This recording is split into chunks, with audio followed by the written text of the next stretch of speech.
ایک غریب آدمی بدو رات کے وقت وہ کہیں بیچارہ صبح سے چلا تھا، مدینے پہنچتے اسے رات ہو گئی. اس نے ڈرتے ہوئے نا خیمہ باہر لگا لیا. جہاں رات ہوئی نا آدھی رات ہو گئی، 1-2 بجے سمجھ لے پہنچا مدینے، تو اس نے باہر نے خیمہ لگا لیا. بیوی اس کی امید سے تھی، بچے کی ولادت کا وقت قریب آ گیا، بیمار ہو گئی. اس نے خیمہ لگایا، بیوی اندر ہے. حضرت عمر فاروق گشت پہ تھے رات کو، ساتھ ایک غلام تھا. حضرت عمر فاروق رضی اللہ تعالیٰ عنہ کہنے لگے وہ آگ جل رہی ہے تھوڑی سی، پتہ کرو کون ہے. تو آپ کا غلام پتہ کرنے گا تو بدو نے ڈانٹ دیا، کہنے لگے جاؤ تمہیں کیوں بتاؤں. حضرت عمر خود گئے، کہنے لگے مسافر بھائی بتا تو صحیح. کہنے لگا جی چھوڑے، میں آپ کو کیوں بتاؤں میں کون ہوں، کیسے آیا ہوں. فرمایا خیمے کے اندر سے کراہنے کی آواز آتی، کوئی درد سے چیخ رہا ہے، بتا ہمیں بات کیا ہے. کہنے لگا جی میں فلاں بستی فلاں علاقے کا ایک غریب ہوں، امیر المومنین عمر فاروق سے ملنے آیا ہوں، اور رات ہو گئی ہے تو یہاں خیمہ لگایا ہے، صبح میں ان سے مل کے چلا جاؤں گا. تو رات کو تکلیف دینا پسند نہیں کیا، تو میری بیوی امید سے تھی، اب بچے کی ولادت کا وقت قریب ہے، پاس کوئی نہیں. حضرت عمر کہنے لگے تو ٹھہر میں ابھی آیا. چہرے پہ نقاب ہے، اسے بتایا نہیں میں ہی امیر المومنین. عمر دوڑے گئے، اپنی زوجہ سے کہنے لگے اگر تجھے بہت بڑا اجر مل رہا ہو تو حاصل کرے گی. کہا کروں گی. تو کہنے لگے چل پھر میرے ساتھ، بہت بڑا اجر ہے. ایک دوست کے ہاں ولادت کا وقت ہے، ضرورت کی چیزیں ساتھ لے لو. اس عورت نے تھوڑے دانے لے لیے، گھی لے لیا. حضرت عمر سے کہنے لگی لکڑیاں اکٹھی کر لیں. امیر المومنین کونسلر کی بات نہیں بتا رہا آپ کو، میں آپ کو ایم پی اے کی بات نہیں بتا رہا، ایم این اے کی بات نہیں بتا رہا، جو 10 گاؤں کو ملا کے چیئرمین بنا اس کی بات نہیں بتا رہا. اس کی بات بتا رہا ہوں جو 22 لاکھ مربع میل کا حکمران ہے. اس کی بات بتا رہا ہوں جو گلی سے گزرے تو شیطان رستہ ہی بدل جاتا ہے.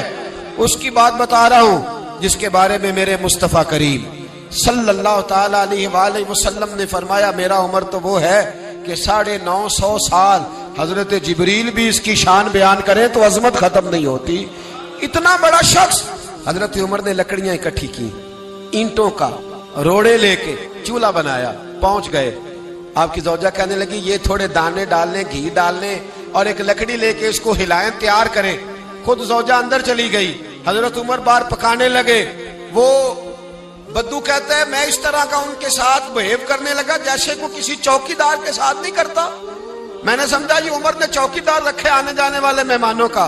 میں کبھی پانی کا پیالہ مانگتا، کبھی کوئی بات، عمر دوڑے جاتے، کبھی پانی لاتے. او مسلمانوں، او میرے رسول کے غلام عزیزو، حضرت عمر فاروق. وہ غلام کہتا ہے میں عمر سے کہتا، میں کہتا غلام پانی لا تو عمر دوڑ کے پانی لاتے. میں کہتا تجھے گھی پکانا بھی آتا ہے، پہلے بھی کبھی پکایا ہے؟ تو عمر فرماتے کوشش تو کر رہا ہوں. میں کہتا پہلے بھی کبھی تیری بیوی نے یہ کام کیا ہے؟ تو حضرت عمر کہنے لگے مجھے یاد نہیں، پوچھ کے بتاؤں گا. کہتے ہیں کیا رنگ تھا، کیا انداز تھا، کیا مصطفیٰ کی تربیت تھی، کیا انداز حضور نے سکھائے غلاموں کو. یہ کس طرح کا امیر ہے کہ یہ ہنڈیا پکا رہا ہے، پھونکے مار رہا ہے ایک غریب کے لیے، دیہاتی کے لیے جسے جانتے بھی نہیں.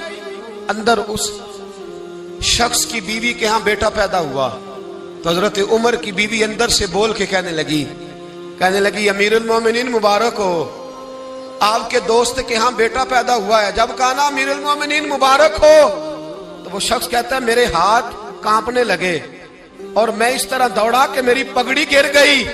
میں دوڑا تو عمر نے بلایا، کہا کدھر جاتے ہو؟ کہنے لگا آپ امیر المومنین ہیں، آپ امیر المومنین، آپ عمر ہیں. کیسر و کسرا جس کے نام سے کانپے آپ وہ ہیں جسے مصطفیٰ نے دعا مانگ کے اللہ سے مانگا، وہ والے عمر ہیں آپ. جس کے لیے علی المرتضیٰ فرماتے ہیں میں روز دعا کرتا ہوں، وہ والے عمر ہیں. جس کے بارے میں ابو بکر صدیق نے فرمایا تھا کہ میں اللہ سے کہوں گا مولا جو تیرے محبوب کی امت کے حق میں سب سے بہتر تھا میں اسے خلیفہ بنا کے، وہ والے عمر ہیں. عمر امیر المومنین کی بیوی وہ تو خاتون اول ہوتی ہے، وہ تو ملکہ ہوتی ہے، اور تیری بیوی دائی بن کر ایک غریب کے بچے کے پاس بیٹھی رہی ولادت کے وقت. عمر امیر المومنین ہو کے تیری داڑھی ساری دھومے سے بھر گئی تو ڈیوٹی کرتا رہا. تو سیدنا عمر رو پڑے اور اس بدو کو سینے سے لگا کے کہنے لگے تجھے پتہ نہیں تو کہاں آیا ہے؟ اس شہر کا پتہ ہے؟ اس نے کہا حضور کہاں ہے؟ فرمایا یہ میرے نبی کا مدینہ ہے، یہ مصطفیٰ کا مدینہ ہے، یہاں امیروں کا استقبال نہیں ہوتا، یہاں غریبوں کے استقبال ہوتے۔ یہاں حضور نے اس اسٹیٹ پہ میرے رسول پاک نے وہ والا رنگ دیا ہے کہ اب غریب سر اٹھا کے جینے لگے ہیں، اب مزدوروں کو عزتیں ملنے لگی ہیں، اب یتیموں نے سر اٹھا لیا ہے کہ ہمارا کوئی سننے والا